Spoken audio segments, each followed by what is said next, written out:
Behind them, Casa Creed, Social Paranoia at the rail. There's an eighth of a mile to go. Smooth Like Straight hit the road, finds a seam along the inside, and Flavius hit the road on the inside. Flavius, Smooth Like Straight in between them. Far outside, Count Again is absolutely flying, but running out of time. It's Hit the Road, wins the Frankie Kilroe Mile. Welcome back to Racing Rundown. Today we have a preview of the Grade 1 Maker's Mark Mile that's being run Friday, April 9th at Keeneland.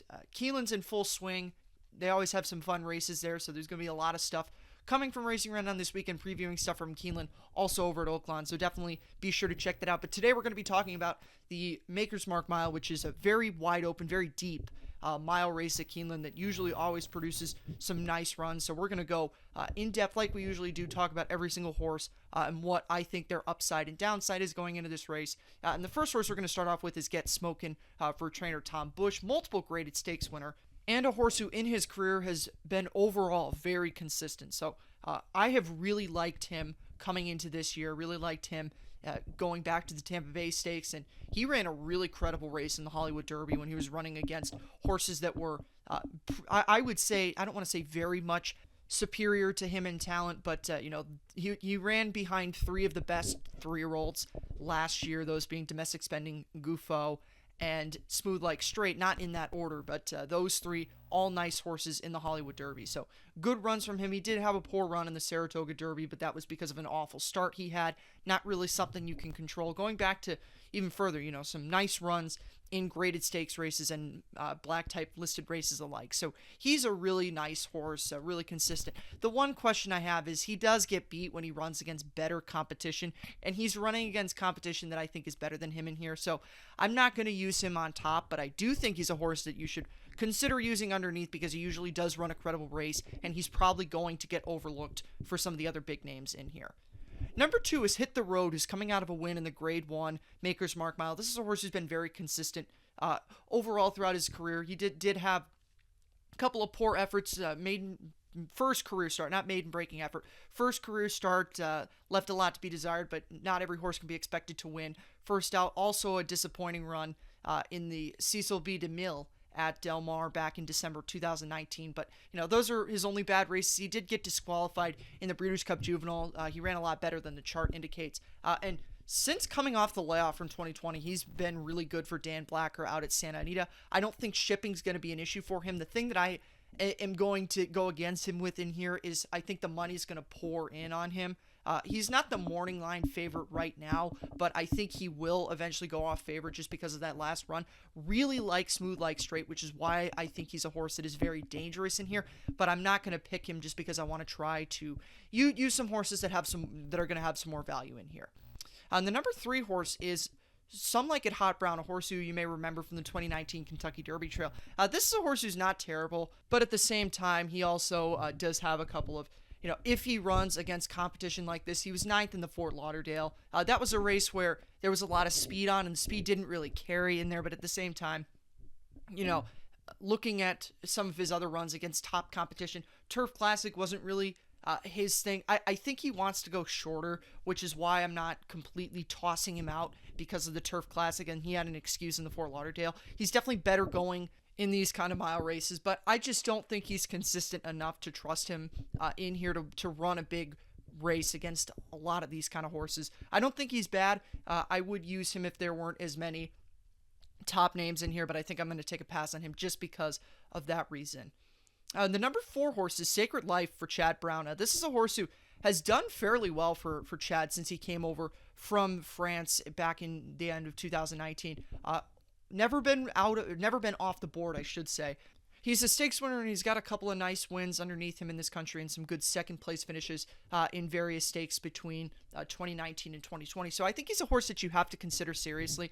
He's coming out of a 4th in the Turf Classic, and he is off the layoff, which is why I'm against him here. But he usually runs a good race, and I don't think that the layoff is going to prevent him from running well.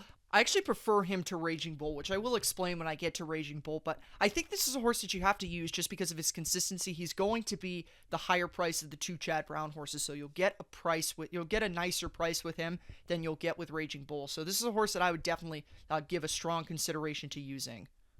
And number 5 is Durain for Brad Cox. This is a horse who's making his third start in the United States since coming over. He was a very expensive yearling who was trained by John Gosden back over in Europe. Didn't quite work out for him. A couple of poor runs in group stakes over there, but since coming off the plane, he seemed to have been able to find at least some kind of form in allowance races in the United States. Second in his first start since coming over here, then a win last time at the fairgrounds. And the interesting thing about that is he was going 9 furlongs in his first start in the United States, cut back, won in that race that was going a mile and a 16th. So I don't think it's a complete toss out for him that he's cutting back in here. I prefer a lot of the proven American horses in here, but he does have potential.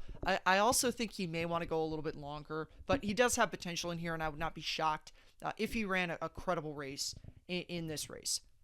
And the number 6 horse is Ride a Comet for Mark Casse. This horse is one who has been very consistent throughout his career on the turf. His chart numbers on past performances don't necessarily validate that 100%, but if you look at his runs, he's had 6 times where he hasn't won, and 4 of those 6 races have come when he's running on either dirt or synthetic at Turfway. He was 8th in the Jeff Ruby, and then his first 3 career starts, which were all out of the money, were all on dirt. So this is a horse who's clearly a turf horse. He was 3rd in the Racing Hall of Fame stakes in 2018, finished behind Raging Bull in that race. And look, his other start, which was his most recent one, was the Kilroe Mile, and that's, I think, the race that's going to drive everyone away from him. But if you look at the Kilroe Mile, the horses that ran well were all the local West Coast horses, and there were 5 shippers in that race that were coming from the East Coast. Casa Creed, Ride a Comet was among them, and also Spirit Animal, Flying Scotsman, who we'll get to in a couple of minutes in Social Paranoia. All of those who are nice horses on the East Coast came over and did not run well. I think that was just a thing of they didn't like the Santa Anita surface.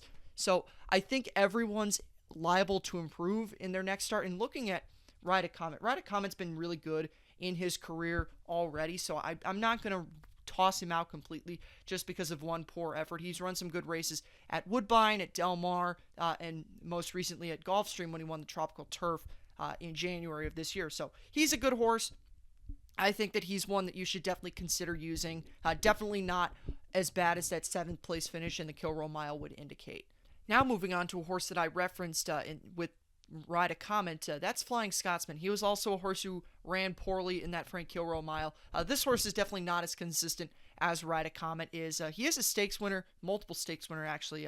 He won the Cecil B. DeMille, which was the race that he actually finished ahead of Hit the Road in. So, he's definitely not as good as he was back at that point, but he does have some form under him. So if you're looking for a reason to use him, you can look at that. But, hasn't really run too well against, I don't want to even say top competition, but looking at, last couple of stakes races, was 5th in the Tropical Turf, 9th in the Kilroe Mile. I'm going to go against him in here. This horse is, at best a listed stakes winner at this point, and I don't think he's going to have much of an impact on this race. The number 8 horse is Raging Bull, who right now is the morning line favorite. I'm very against Raging Bull in this race, number 1, because I think money's going to pour in on him because he is one of the 2 Grade 1 winners in the field, and I think he's the more notable of the 2. He's also trained by Chad Brown, which is a very good combination on paper, but when there's a horse like Raging Bull who doesn't win very often, that's not something that I'm super attracted to because the money's going to flow in on Raging Bull. Don't want to say that he's a bad horse. I think Raging Bull's a really good horse. He's really consistent. You look at the races where he's not winning. He's run incredible races. He was 2nd in the 4-Star Dave in 2019, 3rd in the Woodbine Mile. He won the Shoemaker Mile and then was very narrowly nosed out in this race last year by War of Will and Parlor. So he runs credible races.